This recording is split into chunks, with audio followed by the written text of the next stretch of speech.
മഹാരാഷ്ട്രയിൽ മന്ത്രി രാജിവെച്ചു. 3 മാസം തികയുമ്പോഴേക്കും കൊലപാതകത്തിന്റെ പശ്ചാത്തലത്തിലാണ് ഒരു മന്ത്രി രാജിവെച്ച് പുറത്തു പോയിരിക്കുന്നത്. അതായത് മഹാരാഷ്ട്രയിലെ ബീഡ് ജില്ലയിൽ ഒരു സർപഞ്ചിനെ തട്ടിക്കൊണ്ടുപോയി കൊലപ്പെടുത്തിയ കേസിൽ മന്ത്രിയുടെ ഏറ്റവും അടുത്ത സഹായിയായ NCP നേതാവ് വാൽമീക് കാരാട് പിടിയിലായതിന് തൊട്ടു പിന്നാലെയാണ് NCP മന്ത്രി ധനഞ്ജയ് മുണ്ടെ രാജിവെച്ചിരിക്കുന്നത്.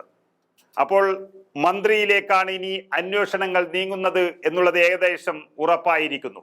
അതുകൊണ്ട് തന്നെയാണ് മുഖം രക്ഷിക്കാൻ ആദ്യം തന്നെ മുഖ്യമന്ത്രി ധനഞ്ജയ് മുണ്ടെ എന്ന മന്ത്രിയുടെ രാജി ചോദിച്ചു വാങ്ങിയിരിക്കുന്നത്.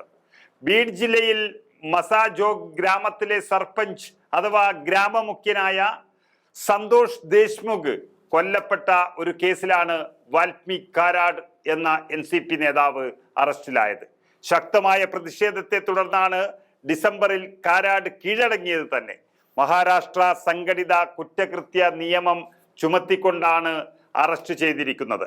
അറസ്റ്റിന് പിന്നാലെ ഭക്ഷ്യ സിവിൽ സപ്ലൈസ് മന്ത്രിയായിരുന്ന മുണ്ടെയോട് സ്ഥാനമൊഴിയണമെന്ന് മുഖ്യമന്ത്രി ദേവേന്ദ്ര ഫട്നാവിസ് ആവശ്യപ്പെട്ടിരുന്നു. അന്ന് തന്നെ ഉറപ്പായിരുന്നു ഇനി അന്വേഷണം മുണ്ടെ എന്ന മന്ത്രിയിലേക്ക് പോകുന്നു എന്നുള്ളത്.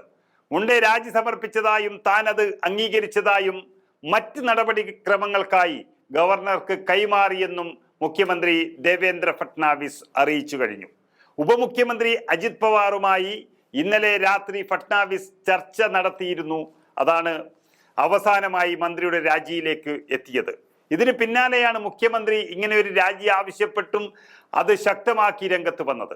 അതേസമയം ആരോഗ്യ കാരണങ്ങളാലാണ് താൻ രാജിവെക്കുന്നത് എന്നാണ് ധനഞ്ജയ് മുണ്ടെ ഇപ്പോൾ സോഷ്യൽ മീഡിയയിൽ അറിയിച്ചിരിക്കുന്നത്. 2024 ഡിസംബർ 9 മസാജോഗ് ഗ്രാമമുഖ്യനായ സന്തോഷ് ദേശ്മുഖിനെ തട്ടിക്കൊണ്ടുപോയി ക്രൂരമായി മർദ്ദിച്ച് കൊലപ്പെടുത്തിയത്.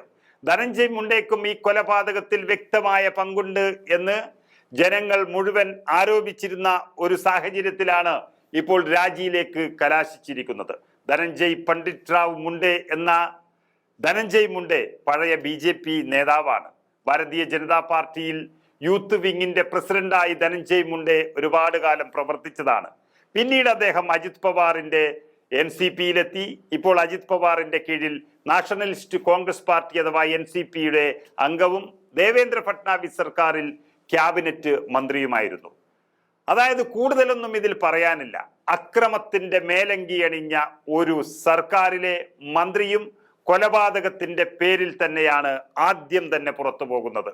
ഇത് ജനാധിപത്യത്തിലെ ഞെട്ടിക്കുന്ന ഒരു സംഭവം തന്നെയാണ്. BJPക്കും സഖ്യകക്ഷികൾക്കും ജയിച്ചു കയറാൻ പല വഴികളുമുണ്ട് എന്നുള്ളതിന്റെ ധാർഷ്ട്യം കൂടിയാണ് ഈ കൊലപാതകത്തിലും പങ്കുചേരുന്നു എന്നുള്ളത് സൂചിപ്പിക്കുന്നത്. മഹാരാഷ്ട്രയിലെ തെരഞ്ഞെടുപ്പ് തന്നെ നമുക്കറിയാം. ഒട്ടേറെ വോട്ടുകൾ, ലക്ഷക്കണക്കിന് വോട്ടുകൾ കൂടുതലായും എണ്ണിയതിൽ നിന്നും വോട്ട് ചെയ്തതിൽ നിന്നുള്ള വ്യത്യാസമൊക്കെ കണ്ടു തുടങ്ങിയതുമൊക്കെ നമ്മൾക്കറിയാം. അതിനെ പ്രതിപക്ഷ നേതാവ് രാഹുൽ ഗാന്ധി ലോകസഭയിൽ തന്നെ അത് തുറന്നു പറഞ്ഞതാണ്. ഒരു നടപടിയും ഉണ്ടായിട്ടില്ല. അങ്ങനെ ജനാധിപത്യത്തിൽ, പ്രത്യേകിച്ച് മഹാരാഷ്ട്ര പോലെയുള്ള സംസ്ഥാനത്ത് എങ്ങനെ വേണമെങ്കിലും ജയിച്ചു കയറാമെന്നുള്ളൊരു ധാർഷ്ട്യം BJPക്കും സഖ്യകക്ഷികൾക്കും ഉണ്ടായിരുന്നു.